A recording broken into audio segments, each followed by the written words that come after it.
So I think we'll let people float in first. We'll give them a little bit of time and then we'll start the presentation for anybody who's online. Just so you know, we know you're there. We're just waiting to allow people to come into the hearing, to the meeting.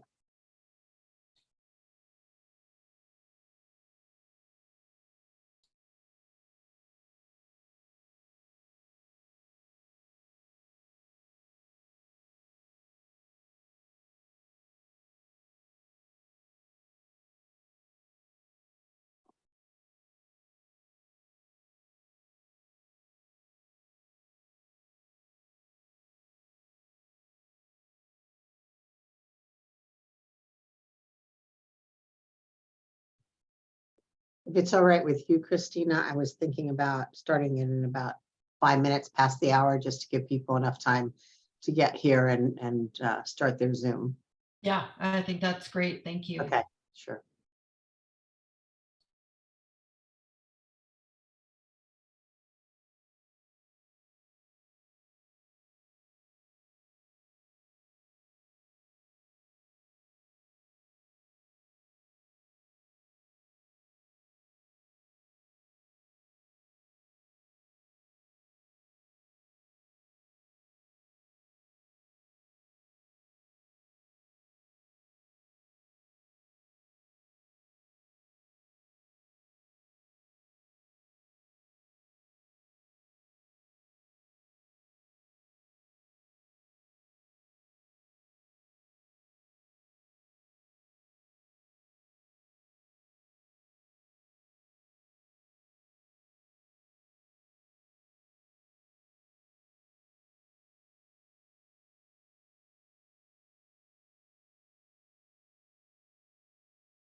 Okay, it is now 4:05, and it looks as though the number of participants has kind of leveled off. I don't see more people coming in, so I think it is safe to start.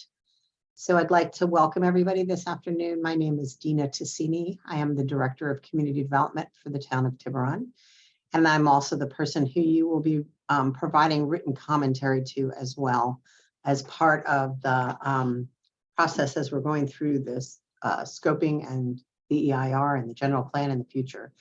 So what we're planning today is we have Christina Irwin from De Novo Planning Group, who will provide us a presentation on what is a scoping meeting, what are we doing today, and an overview of what is in the notice of preparation.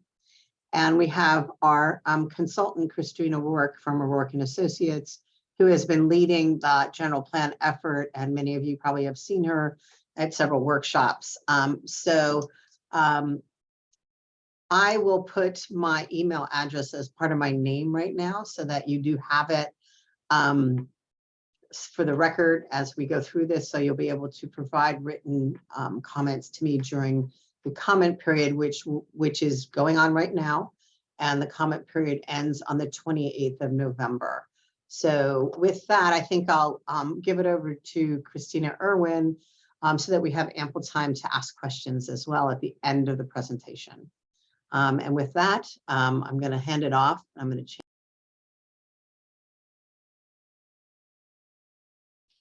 Okay, looks like we're ready to move. As Dina mentioned, my name is Christina Irwin. I'm with De Novo Planning Group. We are the consultant responsible for preparing the environmental impact report that will analyze the environmental effects of the general plan update. This meeting is being recorded and will be uploaded to the createtiburon2040.org website. So you'll be able to see the slideshow and this audio and video recording as well. So we are at a scoping meeting. And what exactly is a scoping meeting? I'd like to set the table before we kind of dive into all of the specifics and particulars here. A scoping meeting is conducted by a lead agency, in this case, the town of Tiburon, and it is in compliance with the California Environmental Quality Act. It is set in legislation that a project of area-wide significance, such as a general plan update, should hold a scoping meeting and solicit comments and input from responsible and trustee agencies. Those are agencies who down the line might need to approve a permit or something along those lines to be able to fully implement the general plan post-adoption. Scoping meetings are also intended to engage the general public and ask for the public's input about the types of environmental issues that should be analyzed, concerns that the public may have, and really what should be included in the environmental impact report. So what kind of comments are we looking for? We are looking for comments that focus on environmental issues. Things like impacts to wildlife or air quality, water quality, how public services are going to be handled. Those are the types of comments that we are looking for. What environmental concerns do you have? At this time, we are not looking for comments about the merits of the general plan update or pieces of the project that are specific. Really, this meeting is intended to focus on environmental issues and what should be addressed. At a later point, there will be a draft general plan available to you out for public review. At the same time, the draft environmental impact report is out for your review.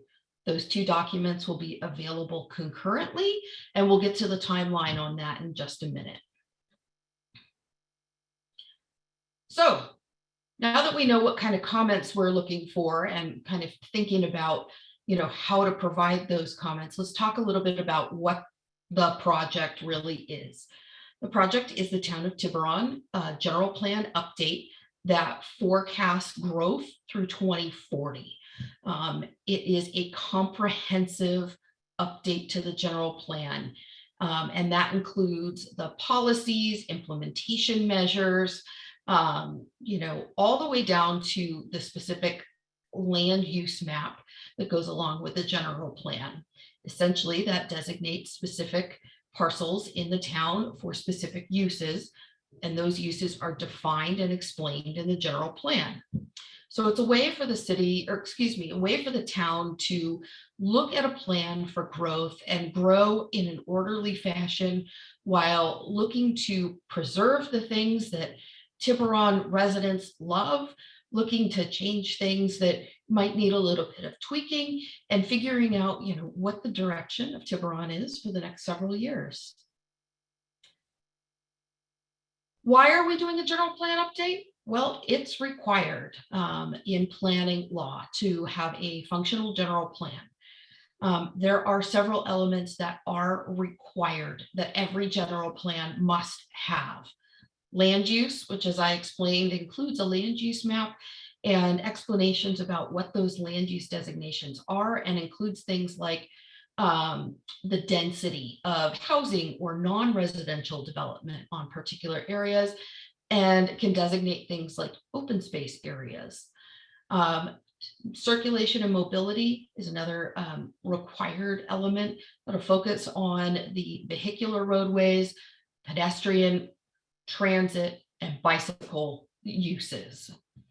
The housing element focuses on how to meet the regional needs housing allocation that has been given to the town of Tiburon from the state. And that housing element is required and is currently being updated as part of this general plan update as well. Resource conservation is a required element, focuses on natural habitats and things like air quality and water quality. Open space, parks and recreation, another critical element of how to preserve space and maintain public domain. Noise and the effects of that, including forecasting future noise levels and identifying major noise sources. Safety element is critical. Here we're calling it safety and resilience, which also gets to things like sea level rise and other things that might occur, like topics like having steep slopes or sea level rise can be addressed here. And environmental justice is a relatively new element that is now required in EIR or in general plans as well. Tiburon has also decided to add on 2 additional elements. Those will focus on the downtown and equity, diversity, and inclusion. So that is going to, all of those elements together is what constitutes the project, the general plan update. As I mentioned earlier, we're updating the land use diagram. This is the land use diagram that was included in the notice of preparation, which is posted on the city's website and the createTiburon2040.org website as well. It tells and forecasts and dictates where growth is anticipated to happen. That includes existing growth and existing land use designations, as well as maybe redesignating some spots based on conditions and policy direction. Not only is the whole town covered, but the town of Tiburon also has what is called a sphere of influence. It is slightly larger than the town itself. And that just means that the town of Tiburon has the ability to influence and make their opinions known about planning and growth in those particular areas. So part of the general plan is forecasting and accounting for growth. In Tiburon, relatively small physical footprint for the town. Ultimately, the new development potential that we are looking at as part of this general plan update is adding 762 units, which results in a population of 1,829 residents. It's based on an average of 2.4 residents.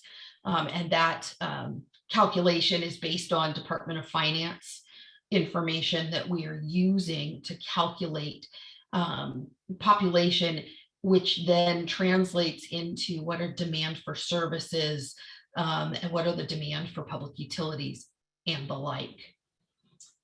Also, as part of the general plan update, the amount of non-residential square footage is being reduced by 129,000 square feet. That doesn't mean that existing buildings are going away. What that simply means is that areas that were previously designated for non-residential may be converted to something else, could be converted to open space or residential or public facility. So that's where the reduction in square footage comes from. It doesn't result in any physical change to existing non-residential square feet. So now that we've talked a little bit about what the project is and growth and projections through 2040, what's an environmental impact report? Because that's really what we're here about, is to analyze the environmental effects of what that development and what that growth might have on the environment. An environmental impact report, also known as an EIR, is an informational document that discloses the environmental effects of a particular project or action. It is intended to be written in clear language, understandable, and lay out the analysis, the methodology, the impact, and if there are any mitigation measures that are necessary to mitigate a particular impact.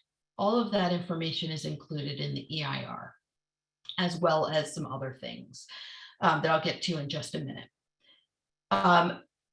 EIRs also allow for a lot of public participation.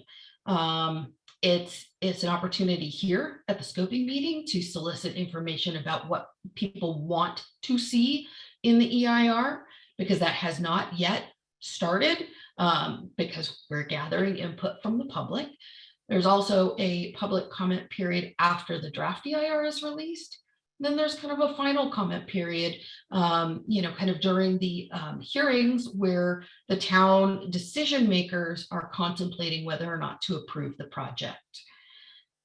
EIRs are not subjective.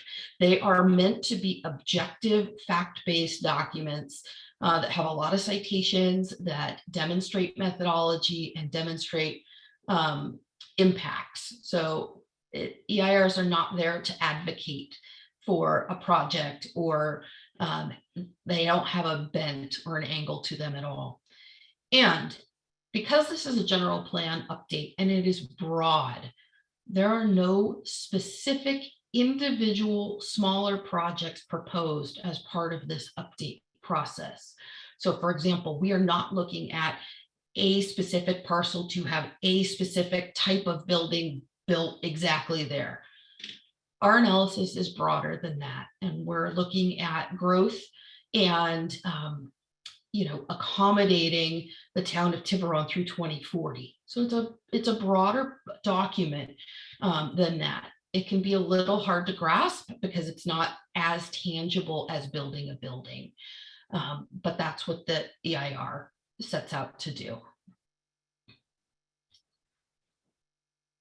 The EIR, as set forth by the California Environmental Quality Act, is very process driven. The law lays out very clearly the order of events that are to happen as part of the environmental review process. The town has already determined that the general plan update is subject to CEQA regulations, and we've prepared a notice of preparation for the EIR. That is what is posted to the websites now.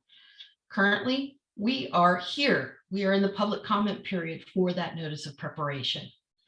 Based on comments from the public and from responding agencies and policy direction coming from the town and development of the general plan policy document itself, we will prepare a draft EIR that will then be available for public review for a 45-day period. That's your opportunity again to comment on the actual guts of the EIR. Did we get something wrong? Is this mitigation measure work?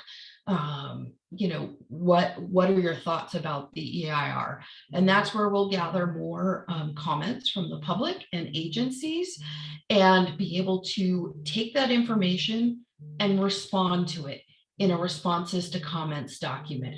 That is part of the final EIR. At that point, we will deliver that to the town, and they will consider, the decision makers will consider two things: whether or not the EIR was done correctly and should be certified, and whether or not the project should be approved. Those are two separate actions. They typically are handled in the same night as two separate actions, but they happen kind of at the same time. If we have any significant and unavoidable effects that are analyzed, the town will also adopt a statement of overriding considerations. And as part of the package, there will also be a clear mitigation monitoring and reporting program that lays out what mitigation we have identified as part of the analysis, who's responsible for implementing it, and at what part of the process does that get implemented. Assuming the project is approved, we would then issue a notice of determination. And that is really a spot where it's procedural. Again, we deliver a notice to the county clerk and to the governor's office of planning and research that an action has taken place and that the environmental process is concluded. So like I said, really procedurally based, and there is a clear order of operations. So in that draft EIR, where the meat is and the type of input that we would like from you tonight as part of the scoping meeting is: what environmental topics should we cover? What concerns do you have about potential impacts to the environment? We are preparing a full EIR. That means all of the topics that CEQA requires or suggests that you cover, we are covering. Everything from aesthetics and light and glare to energy usage and climate change, water quality, obviously land use and planning, because this is essentially a land use document. We will tackle public services and transportation impacts, and how impacts to public utilities and infrastructure might happen. We also cover wildfire. That is a relatively new addition from the law to consider and cover. We are also looking at potential alternatives to the general plan update as laid out as a project. How do you have an alternative on a general plan, you might ask? There may be a change about land uses or density assumptions. It's a challenge a little bit to come up with these alternatives, but that's where we're also soliciting input from the public. Do you have a great idea? We want to hear it. So what does our schedule look like for all of this? We are in the scoping process, and we intend to release the draft general plan and the draft EIR concurrently in early 2023. Again, there will be a 45-day public comment or public review period on that. And we'll move towards finalizing the general plan and the EIR. We anticipate concluding that in the spring of 2023. And then we get into adoption hearings and the certification hearings for the EIR. We are anticipating that is going to be late spring 2023. So that is what overall the schedule looks like. And again, it's all process driven. So there's a very linear path about how to achieve, achieve the schedule. So if you would like more information about what the general plan is, what a general plan is, where the notice of preparation is, future documents that will be prepared and available for review, there are two spots that you can go to. One is the createtiburon2040.org website that is dedicated to the general plan update. You can also navigate to the general plan update through the townoftiburon.org website and get there that way as well. So all the documents that are prepared will be up on those sites. So we are looking for your comments, again, on the environmental consequences and analysis of the project. Our notice of preparation comment period ends on November 28th at 5:00 p.m. We are accepting written comments. So even though there may be questions or discussion as part of this scoping meeting, they are not considered official comments unless they are in writing. So please, if you have comments and would like to formally introduce them, the way to do that, the best way to do that is to email Dina, and her email address is right here at the bottom, dtassini@townoftiburon.org. We are also accepting written comments, and that can be mailed to the city offices to Dina directly, and those will be incorporated as part of the comments, the official comments on the notice of preparation. So, just try and keep in mind that we are looking for environmental comments and written comments. We're happy to answer questions or go over, a piece that may not be clear as part of this presentation. So, I think we are looking at opening the floor in some sort of an organized fashion to talk with people and answer questions and talk about, kind of the next steps. So Dina, do you want to take over and, So I believe what we normally do is I do have Chris Wyack on to help me, and we look for the raised hands, and then we will bring them in for the questions. So I think Chris is still on the line. If I do see one hand raised. If you want to bring in Julie Jacobs, that would be fabulous. I'm going to turn on the audio for Julie Jacobs right now. Hi, Julie. Hello. Hi, thank you so much, Christina. That was an excellent presentation.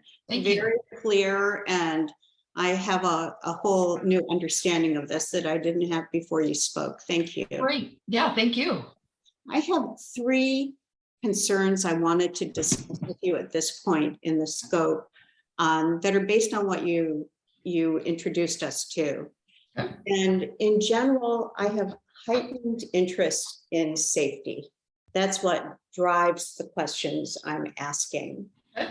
The first question I'm asking relates to the brand new tsunami hazard map. This came out on October 7th after our housing element was submitted to HCD. And the new map changes the hazard risk for downtown and the area at the Bayside Park, so that they are all in the hazard area, tsunami hazard area, and evacuation zone. That is the area in which we have plans now to build 516 units of high density and medium density housing.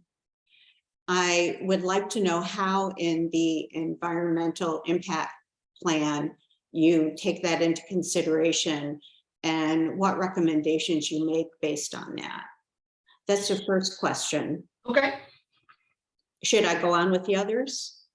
I'm happy to if the questions are all sort of related, I'm happy to wait till the end. Okay. The second question relates to, and it ties into that first one, emergency evacuation. The vast majority of the housing for which there will be rezoning under the housing element is located in 2 blocks downtown.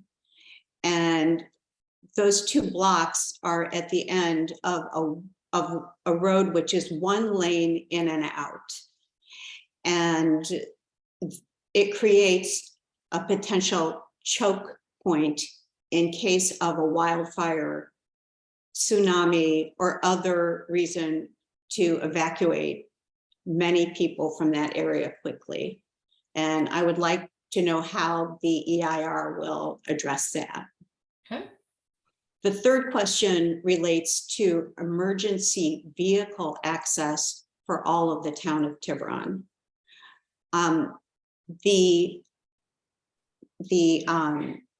fire trucks, police cars, and the ambulances that are part of our safety system are all located either downtown at the fire station or next to Reed School. And that is where, those are the locations for the high density and medium density housing, the 516 units under our housing element. And I would like to know how the environmental impact report will address those risks associated with first getting those police cars, ambulances, and fire trucks to whatever scene is the scene of an emergency in the town of Tiburon anywhere. And then secondly, how you get from a place downtown that's a source of an emergency to the hospital. Julie, those are well-constructed questions all around public safety. And so thank you for your thoughtful questions there. Dina, maybe I'll kick off a response and perhaps you can jump in as you feel appropriate. Public safety is a huge issue, obviously, due to the topography, the location, the potential hazards that Tiburon has. And safety is a required element to be included in a general plan. There's an entire chapter dedicated to public safety. So there's a couple touch points that I'll get on here. Policy in the safety element is going to help drive some of the responses, how emergency vehicles respond, what's critical, how do we evacuate people in the event of an emergency. The environmental impact report is going to evaluate all 3 things that you asked about: tsunami hazard map, emergency evacuation, and general emergency vehicle access throughout the town, getting people help where and when they need it, and back and forth. I'll start at the top with your tsunami question. We are aware that there are new tsunami maps out there. That is what we are going to be looking at. And yes, we understand that the maps have changed since the publication of the housing element. We're going to be looking at that as part of our environmental analysis for the general plan update. We're going to disclose via maps what the tsunami hazard areas are, what that actually means, and talk about the risk of construction in a tsunami area. How does that work? We are not evaluating specific projects. Like I said before, this is a broad policy document, but we know where growth and new housing is going to be roughly in the city, in the town, given the land use map that goes with it. So we're going to be talking about potential hazards associated with tsunamis and what that looks like. We'll get information, sourced from the correct places to include that. Emergency evacuation is obviously critical as well, not just for tsunamis, but earthquakes, wildfire, whatever the hazard may be. Emergency evacuation is going to be tackled in a couple different spots. One is part of safety, overall public safety, and two, part of our traffic analysis that is going to look at how emergency vehicles access the town, what those potential choke points are, and recommend some changes. And that is going to be a discussion in conjunction with the town, community development director and public works director and emergency service providers. So that is going to be part of the discussion there. And emergency vehicle access for all of the town. How do we get emergency vehicles from kind of that concentrated downtown and Reed School locations dispersed out to people in the town? That's going to be covered under a couple different things. One, transportation, looking at the roadway network and what does that truly mean for moving through the town. And two, in our public services section of the EIR, that's going to evaluate police response, fire response, and emergency vehicle response. In that analysis, there are a few things that we disclose just as part of the background information gathering. How many personnel are there? What kind of equipment is there? Where are the stations located? What are current response times? We disclose as much information as we have about all of those things. The way CEQA is written is a little bit funky. The question that gets asked in CEQA is, would there be an increased demand for services such that the construction of a new facility could cause an environmental impact? That's a lot. Essentially, it means, do we need to build a new facility or expand an existing facility? So those are the things that we are going to be looking at as part of the public services analysis there to figure out how do we make sure that the whole town is covered and that people get the help that they need when they need it. So Julie, I hope that answers your question. It was a very long-winded response. I apologize, but wanted to be sure I touched on all of the questions that you had. Thank you so much. My pleasure.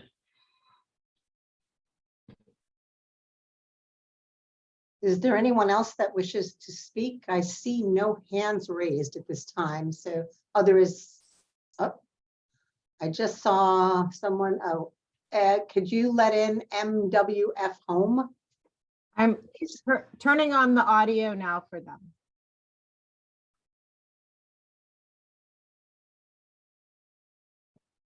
Hi, I hope that my question is in concert with this discussion.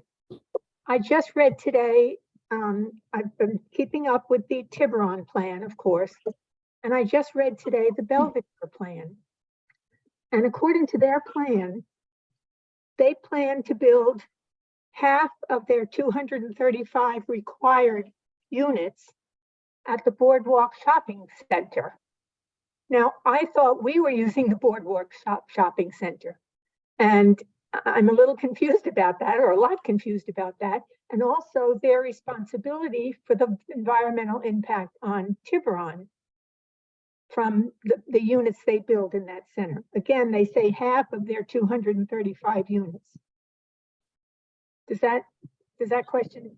Yeah, that's a totally fair question in terms of how are we locating growth?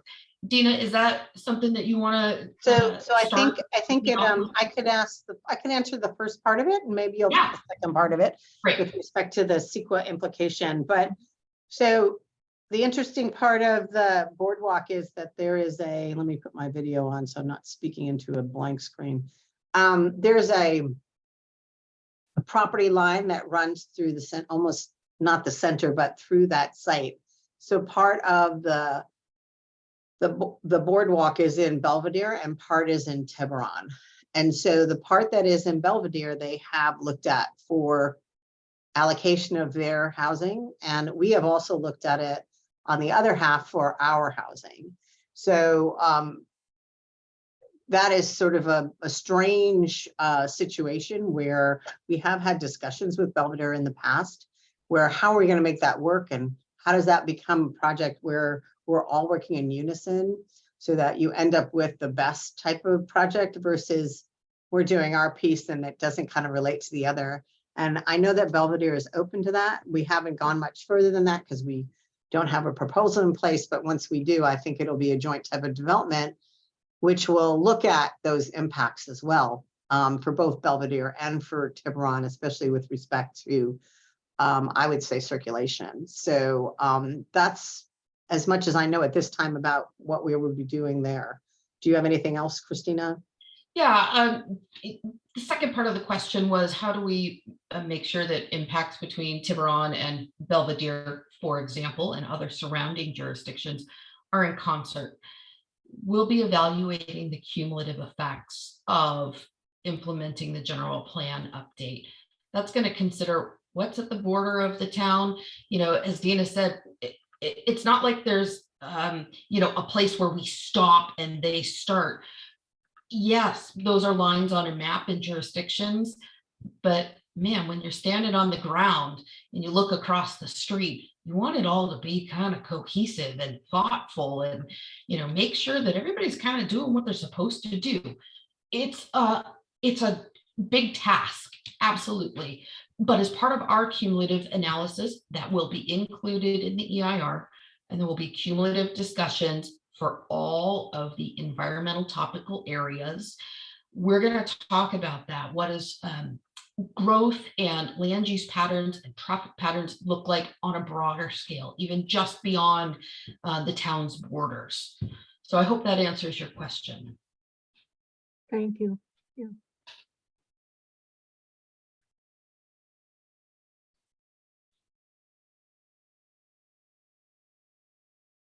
So we're opening up the floor again. Is there anyone else who'd like to speak? I'm now going to turn on the audio for Doreen Curtis. Hi, Doreen. hi, can you hear me? Yes. Okay, thank you.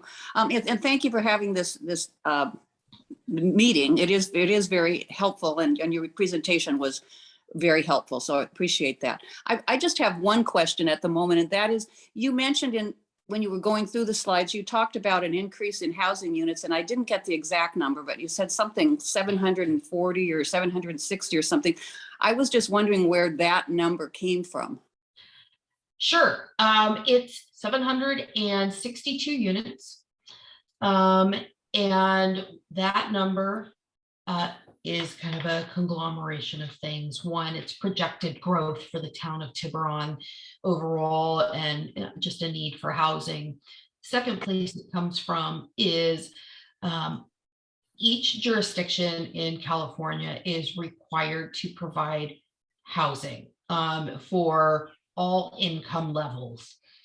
As part of that, the state of California, through Housing and Community Development Department, pushes out numbers to each jurisdiction about how many units they must provide during each housing cycle. So right now, we are in a housing cycle, which is reflected in the housing element, and that lays the groundwork for how housing is going to be developed in the town. That 762 number of additional units comes partly from that top-down approach and the amount of housing that the state is requiring the town to provide. That is called the Regional Housing Needs Assessment, RHNA. So if you see that acronym, that's really the number of housing units that the state is telling each jurisdiction that they must provide for various income levels. Okay, and I am familiar with that, and I know that the housing element plan that we just submitted to HDC, the number they gave us was 639 units, and we submitted a plan that included a buffer and totaled 680 units. So I was really, I guess, trying to understand where the extra 70 or whatever units came from to make that total number that you cited. Sure. The RENA number, 690 or so units, is required by the state. And there's Yeah, that's 639. That one is 639. 639. Christine O'Rourke has popped up on the screen. I think we kind of did a lot of mathematical calculations through this, so maybe we can help and then we can spin off from there. Sure, I think I can explain it pretty quickly. So the number, as I believe Doreen already understands, is a combination of second units or accessory dwelling units, single family homes, and then the multifamily units that we're projecting in those sites in the downtown. When we were talking about the numbers that came up to 680, we were looking at, there's a range of density for those multifamily parcels. So most of them are like 30 to 35 units an acre. And so when we're calculating it for RENA, we have to do the minimum density. So we've calculated on the 30, which is where we got the 680 units. For the EIR, they're going to calculate it at the maximum density. They're I see. 35. So that's why the number's higher. Okay, thank you.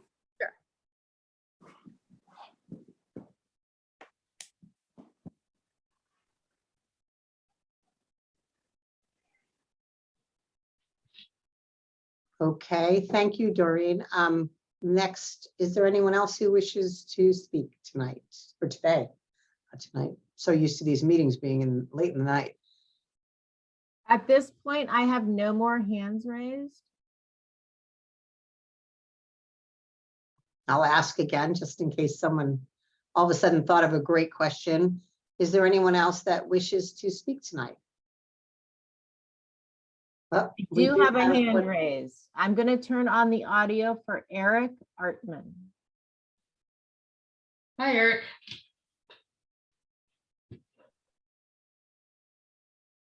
You're muted, Eric. Eric is muted. Can you unmute yours? Ah, there you go. There Thank we you. go. Sorry about that. Yeah.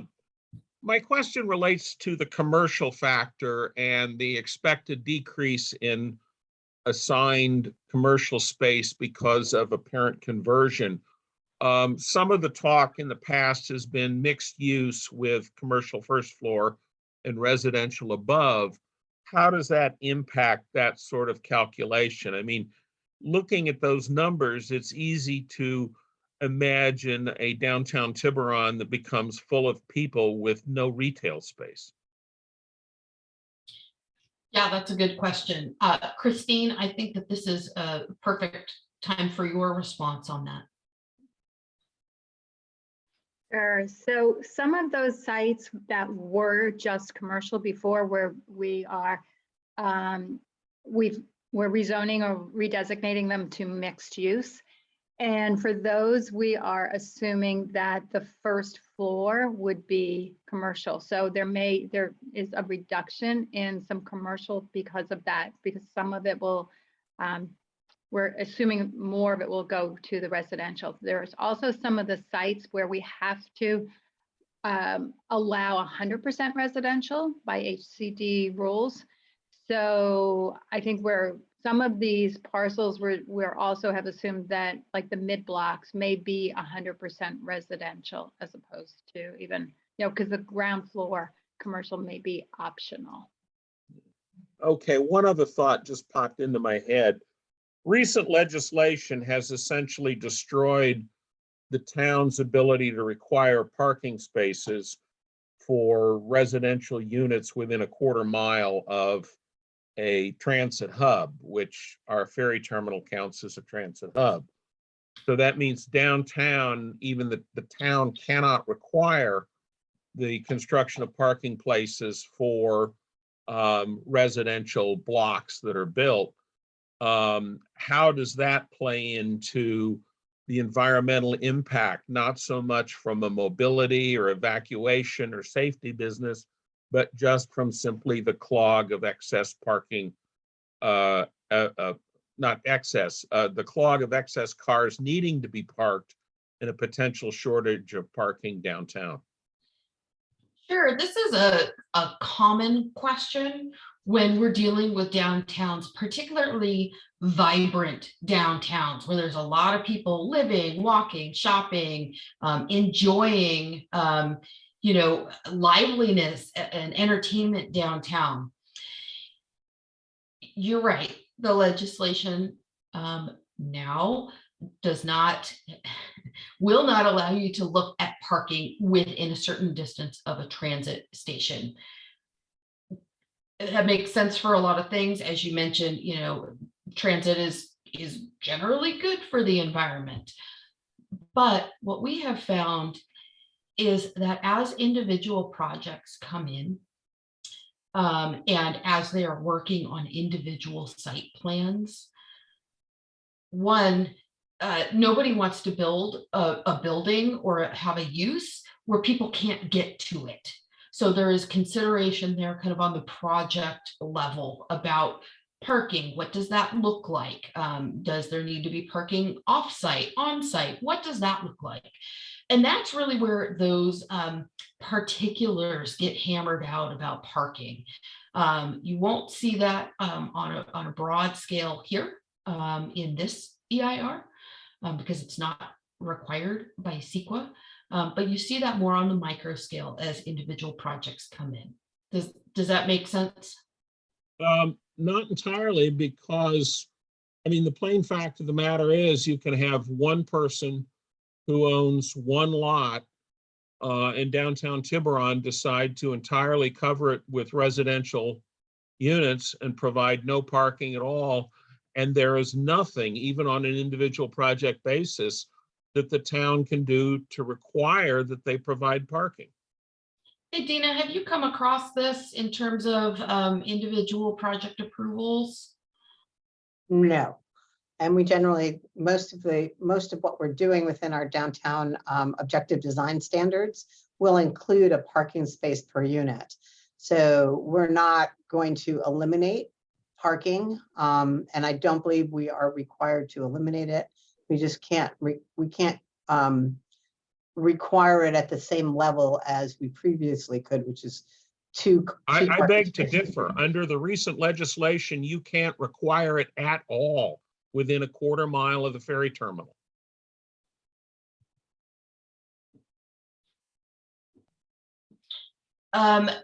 Eric, Does somebody on the town staff have more a different interpretation of that law? It's pretty clear.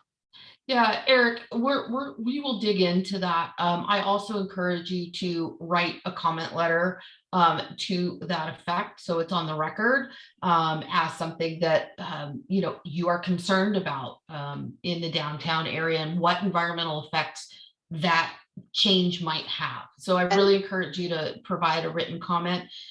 And we'll certainly take it up as part of the analysis as well. And if you could, within that comment, I'd be more than happy to look at the legislation that you're referring to, the bill, so I can make sure that we're interpreting it the same way. Mm-hmm. Okay. Thank you.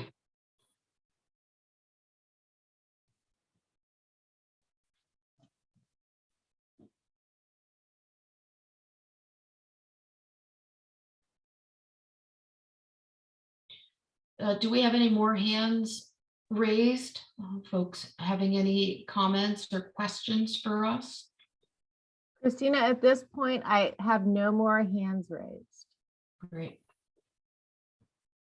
We'll give it a few more minutes to see if anyone else thinks of something. And I wanted to remind everybody that please submit written comments so we can have those for the record and so Christina can evaluate those as part of the EIR process.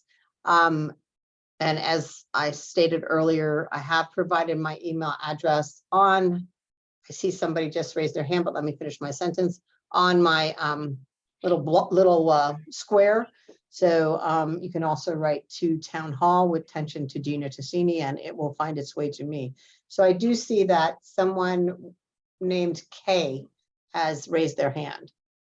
Now going to turn on the audio for Kay to speak.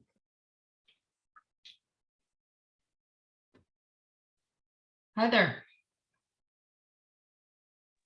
You're muted, Kay. If you can unmute yourself, please.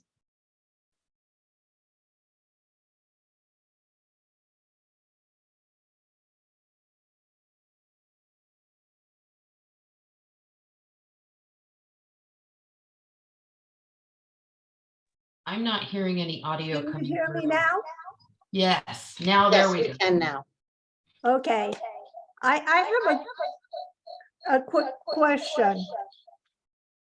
In the growth and development section, you have said that the general plan will accommodate future growth in Tiburon, including new businesses.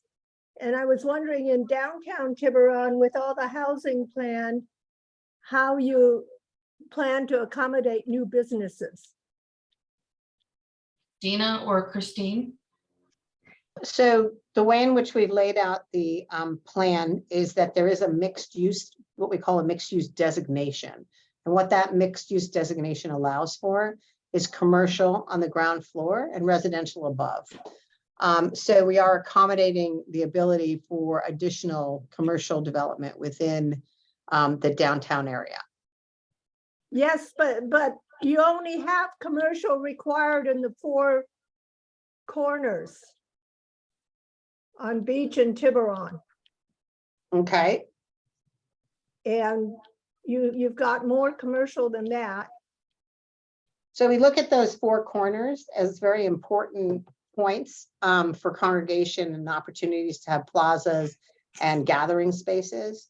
And so we did feel that it was important and probably more likely that based on it being a four-way intersection, be more likely that commercial would be a better suited use there for full commercial and not residential. So concentrated at those corners. Okay. We're certainly open for you to, please feel free to write to me as to how else you wished for us to look at that, or what you might see as some of the things we might not be looking at or evaluating properly. Happy to hear that for sure. Okay. All right. Thank you, Kay. Do we have any more hands raised? I had a hand raised a few moments ago, but then it went down. So Okay. I'd like to wait. for Anyone just a else moment and wishes see if to it comes speak? back up. Please let us know. We've heard from most of you at this point, but please.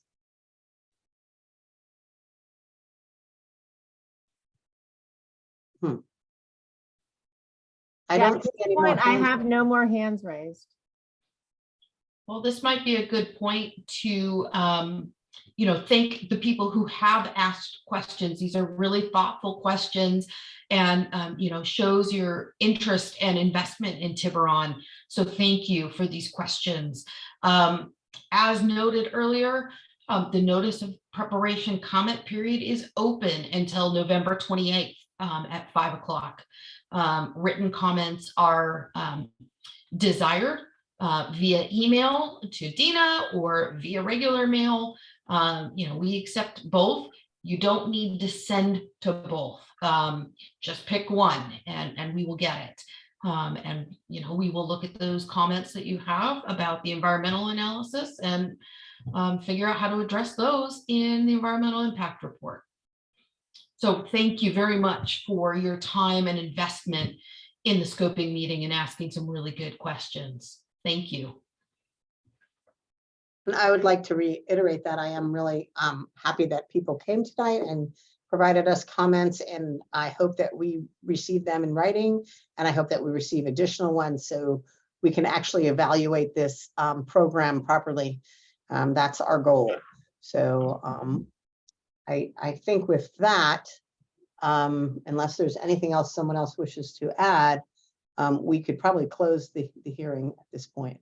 or the meeting, I'm sorry, it's not a hearing. The meeting. Yeah, just a meeting. It's just a meeting. So I thank you all, and I'm sure we'll be in further discussion. Thank you.